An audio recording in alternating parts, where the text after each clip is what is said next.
Kenapa kelihatannya sedih? Ada apa? Iya, Bu. Mbak, ini saya melamar kerja kemana-mana, tapi lamaran kerja saya ditolak, hanya gara-gara saya lulusan pesantren. Hujan turun pelan sore itu. Seorang santri muda berdiri di pinggir jalan, memeluk map coklat yang sudah lecek di dadanya. Isinya bukan ijazah bergengsi, bukan juga rekomendasi orang besar. Hanya harapan yang sudah berkali-kali ditolak. Namanya Fathir. Santri miskin yang baru lulus mondok, datang ke kota dengan satu keyakinan sederhana. Asal mau berusaha, Allah pasti buka jalan. Namun kenyataan tidak seindah doa. Satu demi satu kantor menolaknya. Ada yang bahkan tak sudi membaca namanya. Saat langkahnya hampir berhenti. Saat hatinya mulai bertanya apakah mimpinya terlalu tinggi. Ia tak sadar. Seseorang sedang memperhatikannya. Seorang wanita. Seorang bos janda cantik. Dan satu pertemuan tak terduga. Yang akan mengubah seluruh hidupnya. Inilah kisah tentang niat baik, fitnah keji, dan takdir yang tak pernah salah alamat. Sebelum lanjut pada kisahnya, silahkan tuliskan sholawat pada junjungan Nabi besar kita, Nabi Muhammad SAW di kolom komentar. Sekarang mari kita mulai kisahnya. Pagi itu, kota Sindang Jati belum sepenuhnya bangun ketika seorang pemuda berjalan menyusuri trotoar dengan langkah pelan. Map coklat lusuh ia jepit erat di dadanya. Seolah benda itu adalah perisai terakhir yang melindunginya dari kenyataan hidup yang terus memukul tanpa ampun. Namanya Fathir Al-Farizi. Usianya baru menginjak 22 tahun. Tapi garis lelah di wajahnya membuatnya terlihat jauh lebih tua. Sarung yang ia pakai sudah tak lagi putih bersih. Warnanya pudar dimakan waktu. Kemeja lengan panjangnya rapi. Namun jelas bukan pakaian baru. Sandal jepit tipis di kakinya sudah berkali-kali dijahit. Tapaknya hampir rata. Fathir berhenti di depan sebuah toko bangunan. Papan nama besar tergantung mencolok, menjanjikan harapan bagi siapa saja yang sedang mencari pekerjaan. Ia menarik napas panjang, merapikan kopiahnya, lalu melangkah masuk. "Permisi, Pak, saya mau melamar kerja," ucapnya sopan sambil menyerahkan map coklat. Pemilik toko hanya melirik sekilas. Matanya turun ke sandal Fathir, lalu ke map lusuh di tangannya. Ia membuka lembaran paling depan, membaca cepat, lalu menutupnya kembali. "Maaf, Mas. Kami lagi nggak butuh orang," jawabnya singkat. Fathir mengangguk. "Baik, Pak. Terima kasih." Ia keluar tanpa membantah, tanpa bertanya lebih jauh. Penolakan itu bukan yang pertama hari itu. Bahkan bukan yang kelima. Sejak subuh, Fathir sudah berkeliling. Minimarket di ujung jalan menolaknya karena belum ada lowongan. Bengkel motor berkata ia kurang pengalaman. Gudang beras menyarankan ia coba minggu depan. Warung makan menilai tubuhnya terlalu kurus. Semua pintu tertutup, satu persatu. Padahal di dalam map coklat itu tersimpan ijazah pesantren, surat rekomendasi dari pengasuh pondok, dan tulisan tangan rapi berisi doa-doa yang dulu selalu ia baca sebelum tidur. Semua itu terasa seperti kertas tak bernilai di hadapan dunia luar yang keras dan dingin. Langit Sindang Jati mulai berubah warna. Awan gelap bergulung pelan, seolah ikut merasakan beratnya langkah Fathir. Ia berjalan tanpa tujuan jelas, hanya mengikuti arus trotoar yang membawanya semakin jauh dari terminal kecil tempat ia biasa beristirahat. Di saku bajunya, ada selembar kertas kecil yang mulai lecek. Fathir mengeluarkannya, membaca tulisan yang sudah ia hafal di luar kepala. "Tir, kalau capek, ingat, hidup ini bukan soal cepat sampai, tapi soal tetap lurus. Ibu selalu doakan kamu." Tulisan tangan ibunya. Sudah hampir setahun ayahnya meninggal. Ibunya hanya tinggal di rumah kecil di kampung, mengandalkan kiriman seadanya dari saudara. Fathir pulang dari pesantren dengan harapan bisa segera bekerja, meringankan beban keluarga. Tapi kenyataan tak semudah doa yang ia panjatkan setiap malam. "Ya Allah," gumamnya lirih. "Kalau memang belum hari ini, tolong kuatkan hati hamba." Rintik hujan mulai jatuh. Awalnya pelan, lalu semakin rapat. Orang-orang berlarian mencari tempat berteduh. Payung-payung terbuka, langkah-langkah tergesa memenuhi jalan. Fathir tidak berhenti. Ia membiarkan hujan membasahi kopiahnya, membasuh wajahnya yang lelah. Baginya, Basah oleh hujan jauh lebih ringan dibanding basah oleh rasa putus asa. Di depan sebuah pertokoan besar, ia berhenti sejenak. Napasnya berat. Tangannya gemetar memegang map. Untuk sesaat, pikirannya dipenuhi pertanyaan yang tak berani ia ucapkan. Apakah aku salah memilih jalan hidup? Apakah ilmu yang kupelajari tak berguna di dunia ini? Hujan semakin deras. Orang-orang di bawah kanopi toko menatap Fathir dengan berbagai ekspresi. Ada yang iba, ada yang acuh, ada pula yang menilai dalam diam. Tiba-tiba, suara mesin mobil terdengar melambat. Sebuah mobil hitam berhenti tidak jauh dari tempat Fathir berdiri. Bodi mobil itu mengkilap, kontras dengan kondisi Fathir yang kuyup. Kaca jendela perlahan turun. Fathir menoleh sekilas, lalu kembali menunduk. Ia tak ingin terlihat mengemis atau berharap pada belas kasihan siapapun. Namun suara seorang wanita memanggilnya dengan nada tenang. Mas. Fathir menoleh. Seorang wanita paruh baya dengan wajah anggun menatapnya dari dalam mobil. Tatapannya tajam tapi hangat, seolah sedang membaca sesuatu yang tak tertulis di tubuh Fathir. Mas dari tadi keliling bawa map itu. Lagi cari kerja? Tanyanya. Fathir menelan ludah. Iya, Bu, jawabnya jujur. Wanita itu memperhatikan map coklat di tangan Fathir. Boleh saya lihat? Pertanyaan itu membuat Fathir terdiam beberapa detik. Ia ragu. Bukan karena tak mau, tapi karena sudah terlalu sering berharap lalu jatuh. Namun entah kenapa, ada sesuatu dalam suara wanita itu yang membuatnya mengangguk.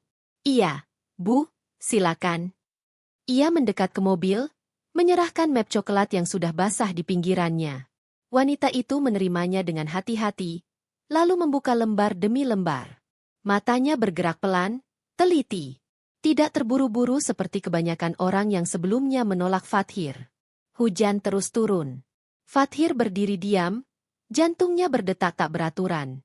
Ia belum tahu bahwa pagi yang penuh penolakan itu akan menjadi awal dari perubahan hidup yang sama sekali tak pernah ia bayangkan.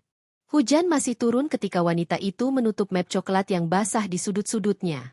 Tangannya rapi, jarinya bersih, gerakannya tenang, berbanding terbalik dengan detak jantung Fathir yang berlari tak karuan. Nama kamu? Fathir Al-Farizi? Tanyanya pelan. Iya, Bu, jawab Fathir, suaranya hampir tenggelam oleh suara hujan. Wanita itu mengangguk kecil. Matanya kembali menatap wajah Fathir, lebih lama kali ini. Bukan tatapan menghakimi, bukan pula tatapan iba. Ada sesuatu di sana, seolah ia sedang menilai bukan hanya isi map, tapi juga isi hati. Kamu lulusan pesantren? Lanjutnya. Iya, Bu. Pondok Al-Hikmah, di luar kota, jawab Fathir jujur. Wanita itu kembali mengangguk. Kenapa cari kerja di sini? Jauh dari kampung halaman. Fathir menunduk sesaat. Ayah saya sudah meninggal, Bu. Saya ingin bantu ibu.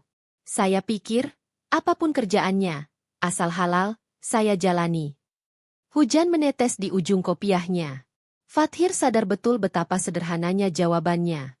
Tapi ia sudah lelah berdalih. Hari itu, ia hanya ingin berkata jujur. Wanita itu menarik napas perlahan. Nama saya Ratna Kusumawati, katanya akhirnya. Kamu boleh panggil saya Bu Ratna. Baik, Bu Ratna. Beberapa detik berlalu. Mobil hitam itu masih berhenti, mesin menyala pelan. Orang-orang di sekitar sudah bubar, masing-masing kembali ke urusan mereka. Di tengah hujan yang kian mereda, percakapan itu terasa seperti ruang kecil yang terpisah dari dunia luar. Kamu bisa mengaji? Tanya Bu Ratna tiba-tiba. Fathir sedikit terkejut. Insya Allah, Bu. Saya biasa mengajar adik-adik di pondok. Mengajar anak? Lanjut Bu Ratna. Iya, Bu. Bu Ratna bersandar di kursinya. Tatapannya menerawang ke depan, seolah ada bayangan masa lalu yang lewat di kepalanya. Saya punya seorang anak laki-laki, katanya pelan. Usianya 10 tahun. Fathir mengangguk, belum paham kemana arah pembicaraan itu. Ia pintar, lanjut Bu Ratna. Tapi, sulit sekali didekati. Nada suaranya berubah. Tidak lagi setenang sebelumnya. Ada sesuatu yang berat di sana. Sesuatu yang selama ini ia simpan sendiri. Saya sudah mencoba banyak guru, sambungnya. datang dan pergi. Tidak ada yang bertahan lama. Bu Ratna menoleh kembali pada Fathir. Kamu mau jadi guru ngajinya? Pertanyaan itu menghantam Fathir lebih keras daripada hujan tadi. Saya. Fathir refleks menunjuk dirinya sendiri. Iya, kamu. Fathir terdiam. Otaknya berusaha mencerna kata-kata itu. Dari puluhan lamaran kerja yang ia ajukan hari itu, tak satu pun berbuah hasil. Tapi kini, di tengah hujan, seorang wanita yang baru ia kenal menawarkan pekerjaan yang sama sekali tak pernah ia bayangkan. Tapi, Bu, Fathir ragu. Saya tidak punya pengalaman formal. Saya cuma santri biasa. Bu Ratna tersenyum tipis. Justru itu yang saya cari. Fathir mengerutkan dahi. Anak saya tidak butuh guru yang hanya pintar, lanjut Bu Ratna. Ia butuh seseorang yang sabar, yang tidak datang dengan rasa lebih tinggi. Kata-kata itu menusuk tepat ke hati Fathir. Selama ini, dunia luar seolah terus mengingatkannya bahwa ia tidak cukup. Tidak cukup pengalaman, tidak cukup rapi, tidak cukup pantas.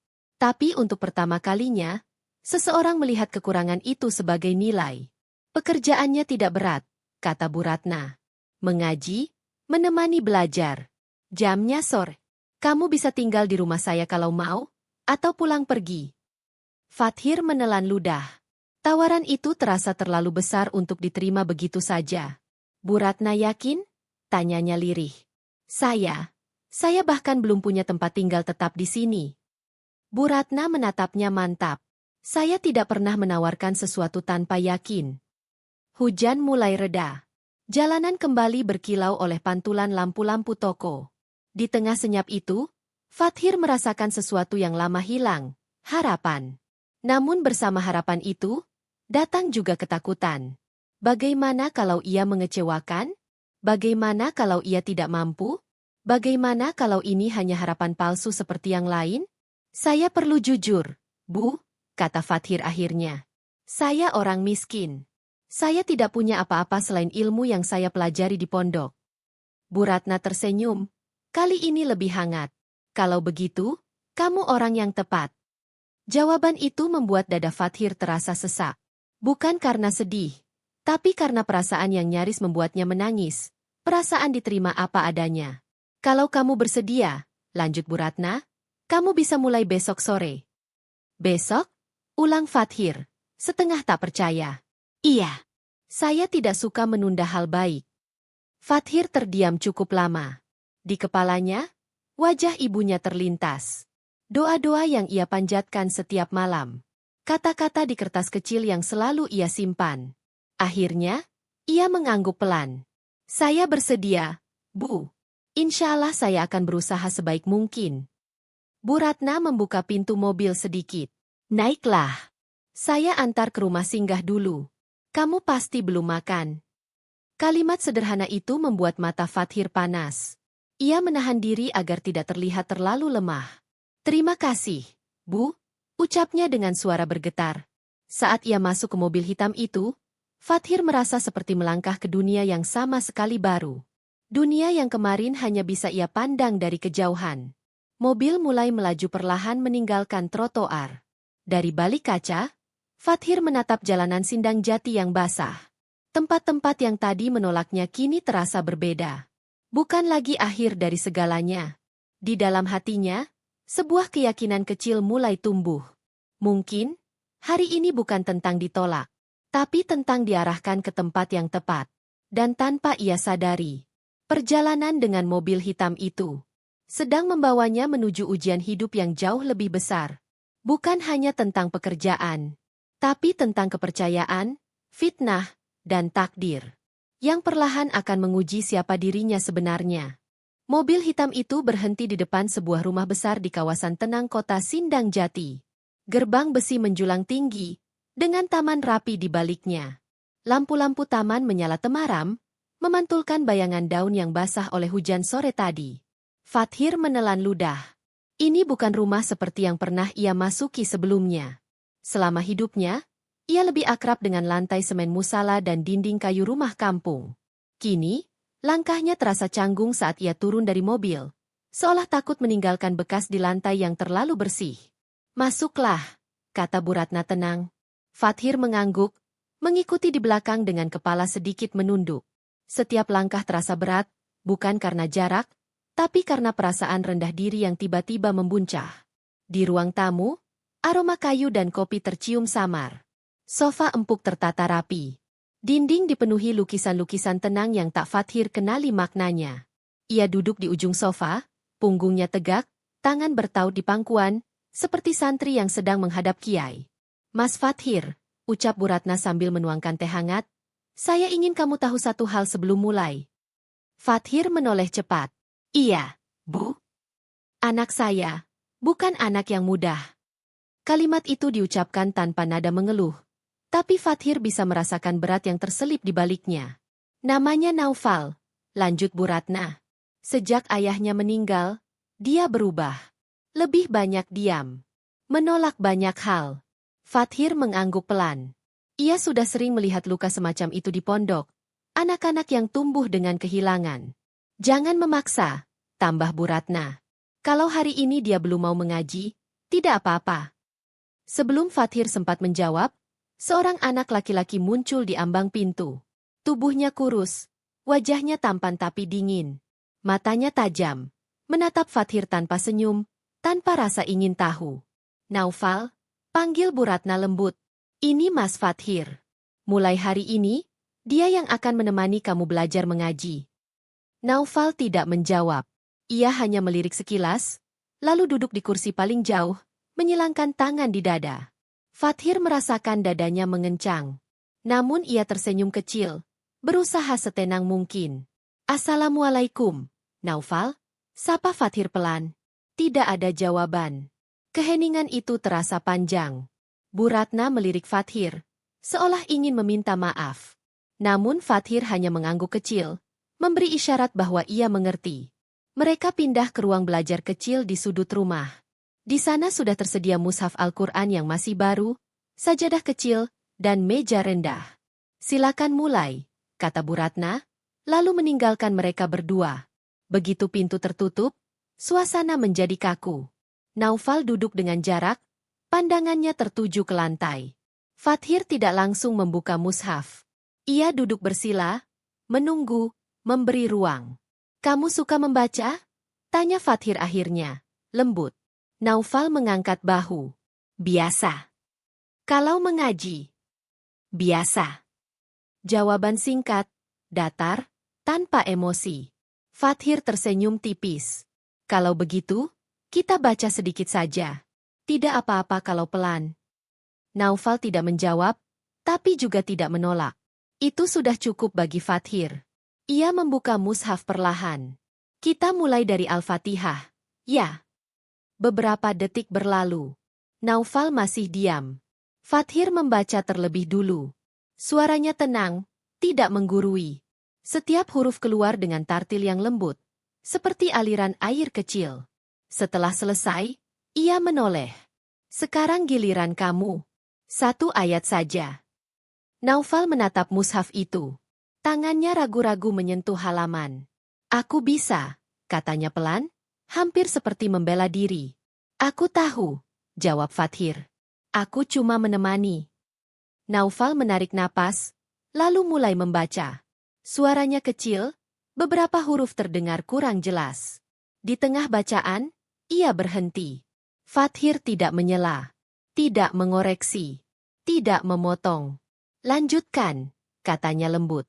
Naufal melanjutkan, lebih pelan dari sebelumnya. Setelah satu ayat, ia berhenti, menunggu reaksi. Bagus, kata Fathir tulus. Terima kasih sudah mau mencoba. Naufal menoleh, sedikit terkejut. Ia seperti tidak terbiasa dipuji tanpa syarat.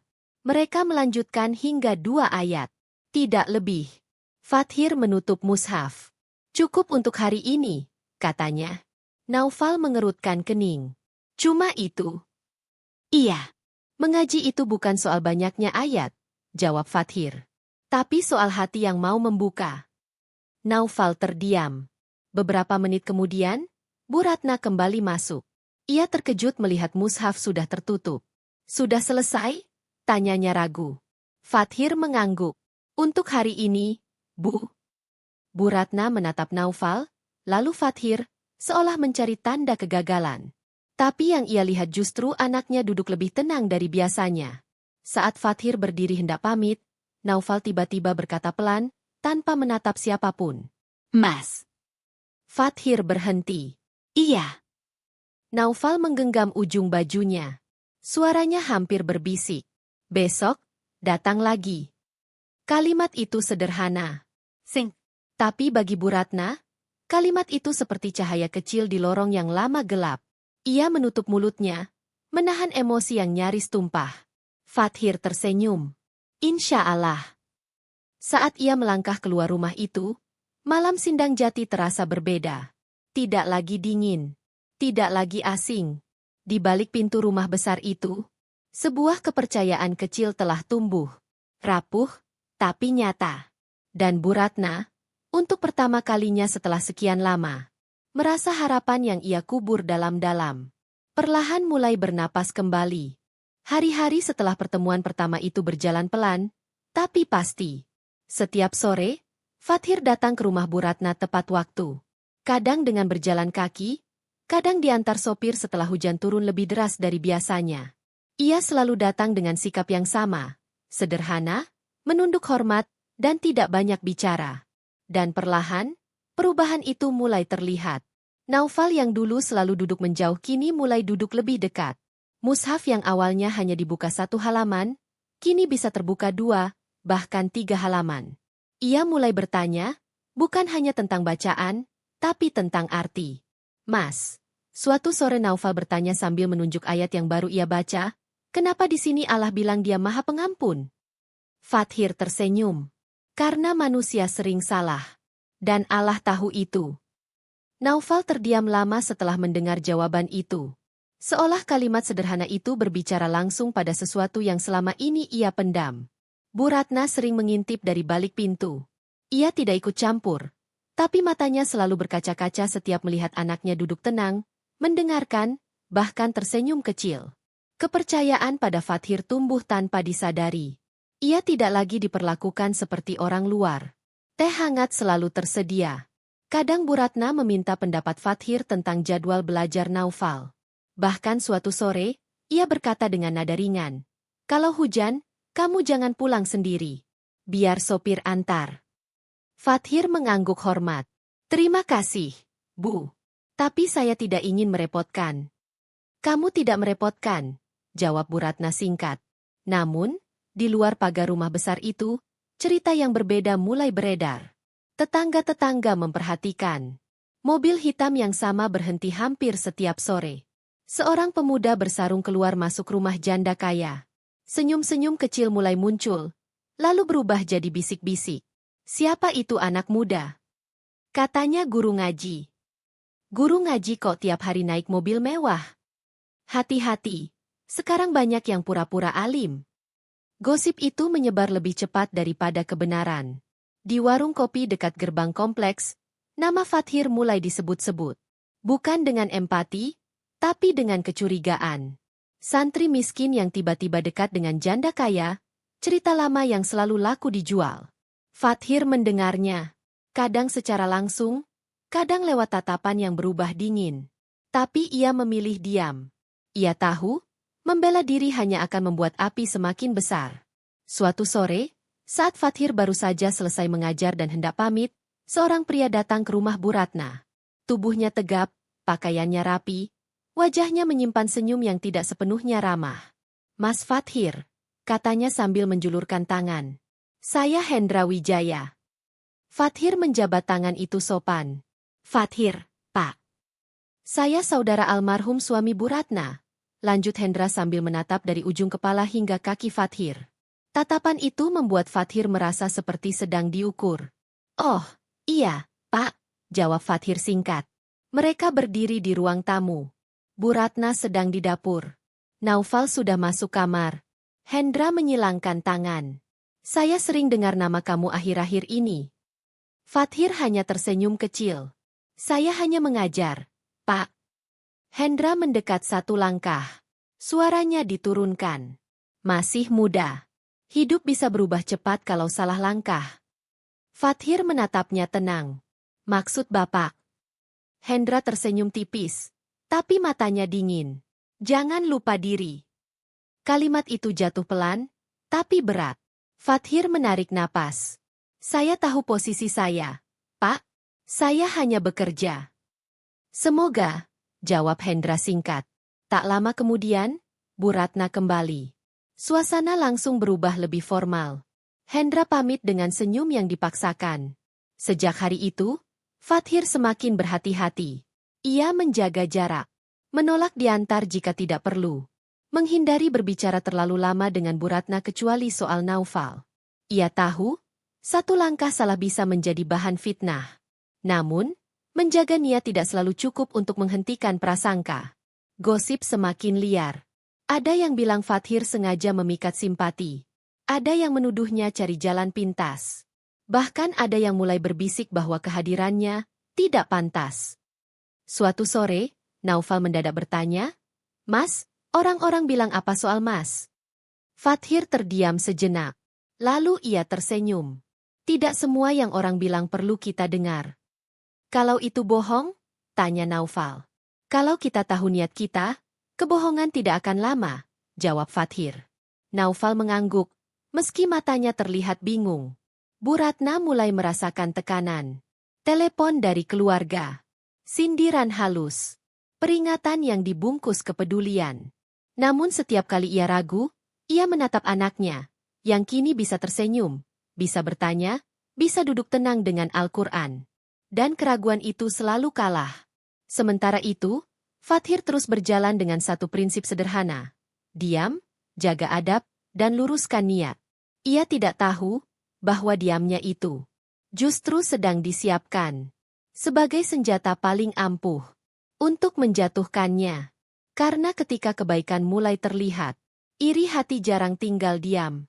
Dan di balik senyum-senyum sopan itu, fitnah besar sedang menunggu waktu untuk dilontarkan. Perubahan suasana itu tidak datang dengan suara keras. Ia datang perlahan, seperti angin dingin yang menyusup tanpa permisi. Sore itu, Fathir baru saja selesai mengajar. Naufal sudah masuk kamar tanpa banyak bicara. Bu Ratna terlihat gelisah sejak tadi. Langkahnya mondar-mandir, tangannya berkali-kali merapikan sesuatu yang sebenarnya sudah rapi. Mas Fathir, panggil Bu Ratna akhirnya. Suaranya tertahan. Iya, Bu. Fathir berdiri sopan. Bu Ratna menatapnya lama. Terlalu lama untuk sekadar percakapan biasa. Ada uang di laci ruang kerja. Hilang, katanya pelan. Kalimat itu seperti batu kecil yang dijatuhkan ke air tenang. Riakannya cepat membesar. Fathir terdiam. Hilang? Ulangnya hati-hati. Iya, jawab Bu Ratna. Tidak banyak, tapi cukup besar untuk disadari. Fathir menarik napas. Apakah? Bu Ratna sudah cek semua?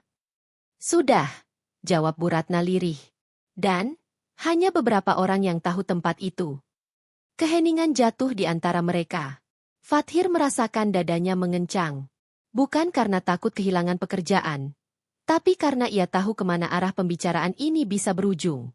Saya tidak menuduh, lanjut Bu Ratna cepat, seolah membaca wajah Fathir. Saya hanya bingung. Namun dunia di luar tidak sebingung itu. Ia terlalu cepat mengambil kesimpulan. Keesokan harinya, gosip meledak seperti api disiram bensin. Katanya uang Bu Ratna hilang. Yang sering masuk rumah siapa? Santri itu, kan? Pantas dari awal rasanya aneh. Cerita itu berputar, dipelintir, dan dibesar-besarkan. Dari uang yang hilang, berubah menjadi dicuri. Dari dugaan, menjadi tuduhan. Dan siang itu, bukti palsu muncul. Sebuah amplop coklat, lusuh, dengan tulisan tangan bertuliskan satu nama. Fathir Al-Farizi.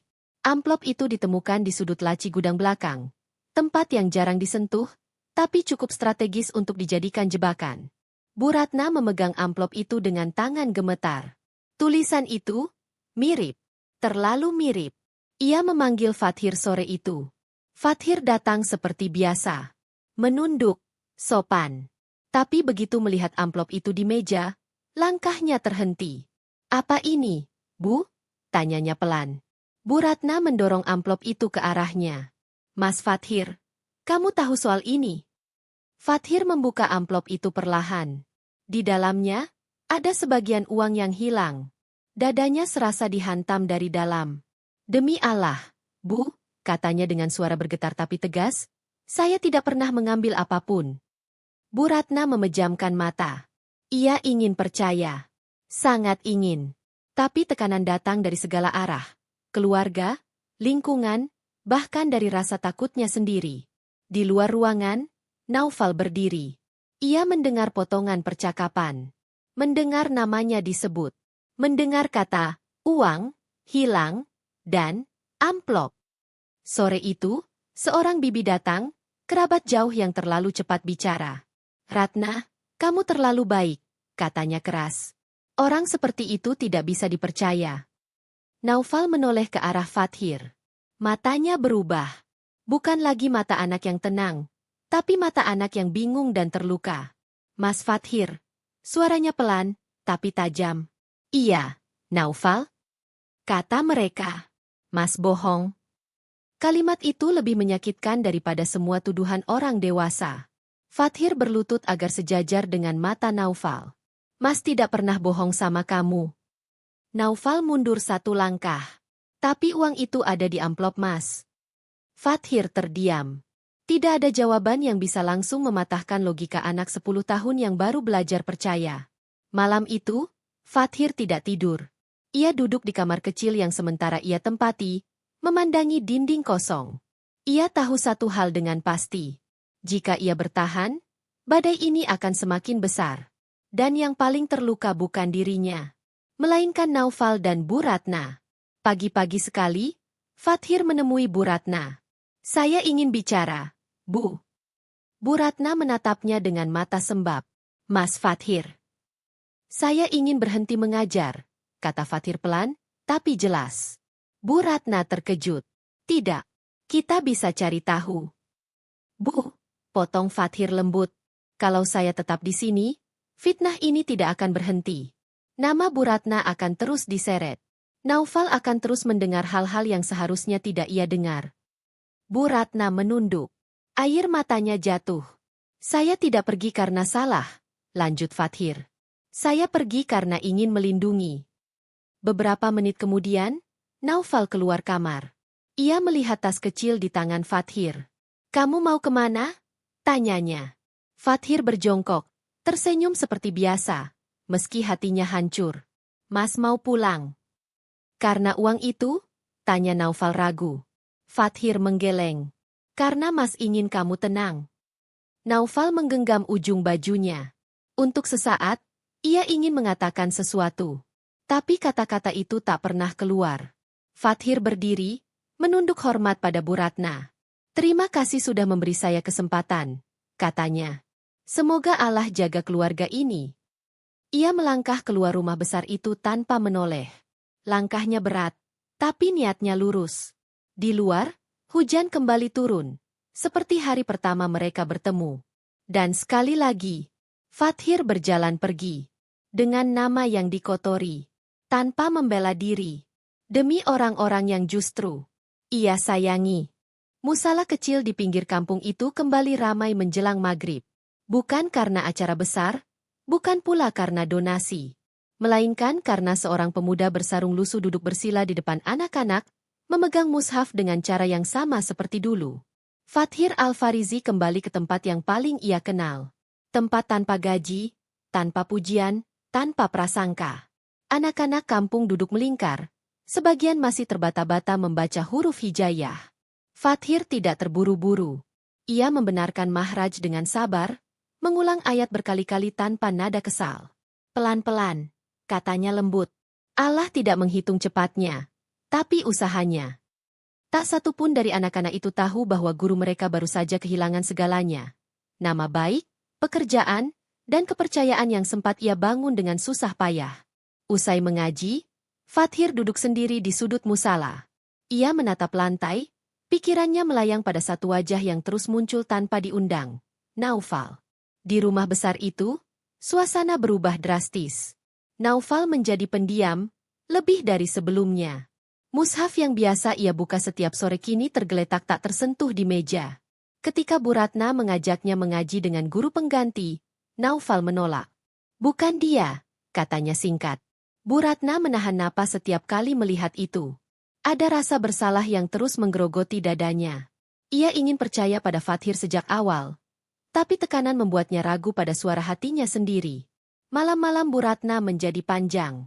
Suatu malam, saat ia tak bisa tidur, pandangannya tertuju pada monitor kecil di ruang kerja. Monitor CCTV yang jarang ia perhatikan. Tangannya berhenti di mouse. Entah dorongan apa, ia memutar rekaman beberapa hari sebelum uang itu dinyatakan hilang. Menit demi menit berlalu. Lalu, ia melihat sesuatu. Seorang pria masuk ke area belakang rumah pada jam yang tidak biasa. Wajahnya tertutup sebagian oleh topi. Tapi posturnya, langkahnya, Bu Ratna memperbesar gambar itu. Dadanya berdegup kencang. Itu Hendra Wijaya. Keesokan paginya, Bu Ratna memanggil satpam rumah. Pak Darto, katanya dengan suara serius, saya mau tanya. Beberapa hari lalu, siapa saja yang masuk ke area belakang? Pak Darto tampak ragu. Selain Mbak Ratna, ada Pak Hendra. Bu, jam berapa? Sekitar sore. Katanya mau ambil berkas lama. Bu Ratna terdiam. Berkas itu disimpan di ruang depan, bukan di gudang belakang. Kepingan demi kepingan mulai tersusun. Ia membuka kembali rekaman CCTV hari lain. Polanya sama. Hendra datang, sebentar, lalu pergi. Tidak ada satupun rekaman yang menunjukkan Fathir masuk ke area gudang itu sendirian. Air mata Bu Ratna jatuh tanpa suara. Ia teringat wajah Fathir saat dituduh. Tatapan tenang yang menyimpan luka. Kata-kata yang ia ucapkan dengan penuh adab. Saya pergi karena ingin melindungi. Sementara itu, di rumah, Naufal menemukan sesuatu di laci meja belajarnya. Selembar kertas kecil yang pernah tertinggal. Tulisan tangan rapi. Jangan berhenti mengaji meski Mas tidak di sini. Ilmu itu cahaya. Naufal menggenggam kertas itu erat. Dadanya terasa sesak. Untuk pertama kalinya sejak Fathir pergi, air mata jatuh. Bunda, panggilnya lirih. Bu Ratna memeluk anaknya. Untuk pertama kalinya, ia tidak bisa menjawab apapun. Sore itu, Bu Ratna mendatangi Hendra. Mas Hendra, katanya tanpa basa-basi, kita perlu bicara. Hendra tersenyum santai. Soal apa? Amplop coklat itu, jawab Bu Ratna tegas. Tulisan di sana bukan tulisan Fathir. Senyum Hendra sedikit pudar. Kamu menuduh saya? Saya punya rekaman, kata Bu Ratna. Dan saksi. Keheningan jatuh. Hendra tertawa kecil. Kamu terlalu percaya orang luar. Bu Ratna menatapnya dengan mata berkaca-kaca tapi tajam. Dan kamu terlalu yakin saya bodoh. Wajah Hendra mengeras. Tak lama kemudian, kebenaran itu tak lagi bisa ditutup. Tekanan datang balik pada Hendra. Alasan demi alasan runtuh. Ia pergi dengan kemarahan dan rasa kalah yang tak bisa disembunyikan. Malam itu, Bu Ratna duduk sendiri di ruang tamu. Rumah besar itu terasa kosong. Lebih kosong dari sebelumnya. Ia tahu satu hal. Kebenaran tidak akan berarti apa-apa jika tidak ditebus. Di musala kampung, Fathir selesai membereskan sajadah. Langit malam tampak cerah, seolah hujan telah benar-benar pergi. Ia tidak tahu bahwa namanya sedang dibersihkan. Ia tidak tahu bahwa air mata penyesalan sedang jatuh untuknya. Ia hanya tahu satu hal, terus berjalan lurus, meski sendirian. Dan di rumah besar itu, Bu Ratna menatap pintu. Pintu yang dulu dilewati Fathir dengan kepala menunduk. Dan keluar dengan hati yang hancur. Kini, pintu itu menunggu. Seseorang yang pantas. Untuk diminta kembali. Pagi itu, matahari naik perlahan di atas atap-atap kampung. Cahaya lembut menyapu halaman musala kecil tempat Fathir Al-Farizi berdiri menyapu lantai. Gerakannya tenang, wajahnya damai. Seolah badai yang pernah menghantam hidupnya hanyalah bayangan jauh. Tidak ada yang tahu, atau mungkin tidak ada yang peduli, bahwa pemuda itu pernah difitnah. Bahwa namanya pernah diseret dalam tuduhan keji. Di kampung kecil itu, Fathir hanya dikenal sebagai Mas Guru Ngaji, orang yang selalu datang lebih awal dan pulang paling akhir. Dan itu sudah cukup baginya. Setiap sore, ia mengajar dengan senyum yang sama. Anak-anak kampung tumbuh lebih berani membaca, lebih rajin bertanya. Fathir tidak pernah menceritakan lukanya. Ia tidak merasa perlu membersihkan namanya dengan kata-kata. Baginya, hidup bukan tentang pembelaan, tapi tentang keberlanjutan niat. Mas, tanya seorang anak kecil suatu hari, kalau orang jahat sama kita harus marah. Fathir tersenyum, lalu menggeleng pelan. Kalau kita balas marah, kita hanya menambah gelap. Kalau kita balas baik, Allah yang akan urus sisanya. Sementara itu, di rumah besar yang dulu ramai, Naufal duduk di depan jendela kamar. Pandangannya kosong, tapi pikirannya penuh. Mushaf di mejanya masih terbuka di halaman yang sama sejak terakhir kali ia membaca bersama Fathir. Setiap sore, ia menunggu. Bukan dengan harapan besar. Hanya dengan keyakinan kecil bahwa orang baik tidak mungkin benar-benar pergi. Bunda, katanya suatu malam, Mas Fathir, orang baik, kan? Bu Ratna terdiam. Pertanyaan itu sederhana, tapi menghantam tepat ke dadanya. Iya, jawabnya lirih. Dia orang baik. Kalau begitu, lanjut Naufal pelan, kenapa kita biarkan dia pergi? Air mata Bu Ratna jatuh tanpa bisa ditahan. Sejak kebenaran terungkap, hidup Bu Ratna tidak menjadi lebih ringan. Justru sebaliknya. Penyesalan adalah beban yang tidak bisa dititipkan pada siapapun. Ia tahu, permintaan maaf tidak akan pernah menghapus rasa sakit yang pernah ia izinkan terjadi. Tapi ia juga tahu satu hal. Kesalahan yang diakui adalah pintu menuju perbaikan. Suatu sore, Bu Ratna berdiri di depan gerbang kampung. Ia turun dari mobil tanpa kemewahan. Hanya membawa satu tas kecil dan wajah yang penuh tekad. Ia melangkah menuju musala. Fathir sedang mengajar. Ia terhenti ketika melihat sosok itu berdiri di ambang pintu. Mas Fathir, panggil Bu Ratna dengan suara bergetar. Fathir berdiri. Wajahnya tenang, tanpa kebencian, tanpa kejutan berlebihan. Bu Ratna, katanya sopan. Bu Ratna menunduk. Terlalu lama untuk sekadar formalitas. Saya datang untuk minta maaf, ucapnya akhirnya. Bukan sebagai majikan, tapi sebagai manusia yang pernah salah. Fathir terdiam. Ia tidak langsung menjawab.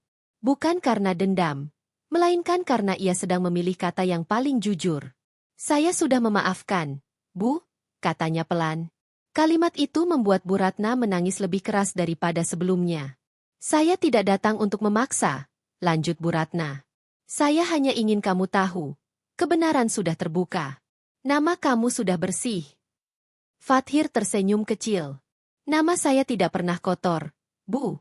Hanya sempat disalahpahami. Bu Ratna mengangguk, terseduh. Naufal menunggu. Fathir menatap ke dalam musala, ke anak-anak yang masih duduk rapi. Izinkan saya menyelesaikan ini dulu, katanya lembut. Sore itu, Naufal melihat sosok yang ia rindukan berjalan masuk ke halaman rumah. Ia tidak berlari, tidak berteriak. Ia hanya berdiri, matanya berkaca-kaca. Mas? Suaranya nyaris tak terdengar. Fathir berjongkok. Iya. Aku salah, kata Naufal lirih. Fathir menggeleng. Kamu hanya bingung. Dan itu wajar. Naufal memeluknya.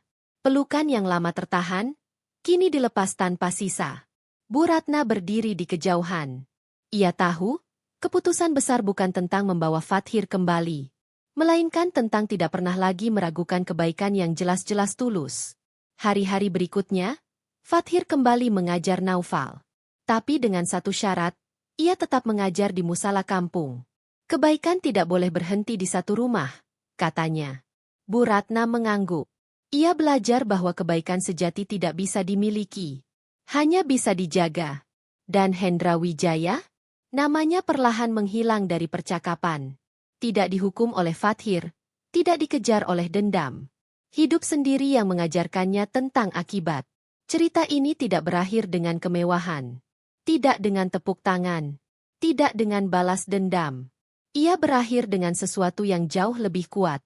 Ketenangan hati orang yang memilih tetap lurus meski diseret fitnah. Karena pada akhirnya, ketika niat dijaga, fitnah boleh datang, tapi takdir baik tak pernah salah alamat. Fathir tidak pernah menjadi orang kaya. Ia tidak membalas fitnah dengan kemarahan, tidak membalas tuduhan dengan dendam. Saat namanya dihancurkan, ia memilih pergi dengan kepala tegak. Saat pintu tertutup, ia membuka pintu lain, mengajar anak-anak kampung tanpa bayaran, menjaga niat agar tetap bersih. Dan di saat yang sama, takdir diam-diam bekerja. Kebenaran menemukan jalannya. Fitnah runtuh oleh bukti. Dan orang-orang yang pernah meragukannya belajar satu pelajaran penting. Tidak semua orang baik harus membela diri. Kadang, diam adalah bentuk iman paling tinggi. Fathir membuktikan satu hal sederhana, namun sering dilupakan dunia. Ketika niat dijaga, ketika hati tetap lurus, fitnah boleh datang dari mana saja, tapi takdir baik tidak akan pernah salah alamat. Jika kisah ini menyentuh hatimu, ingatlah satu hal. Jangan pernah lelah menjadi orang baik. Meski dunia belum adil hari ini,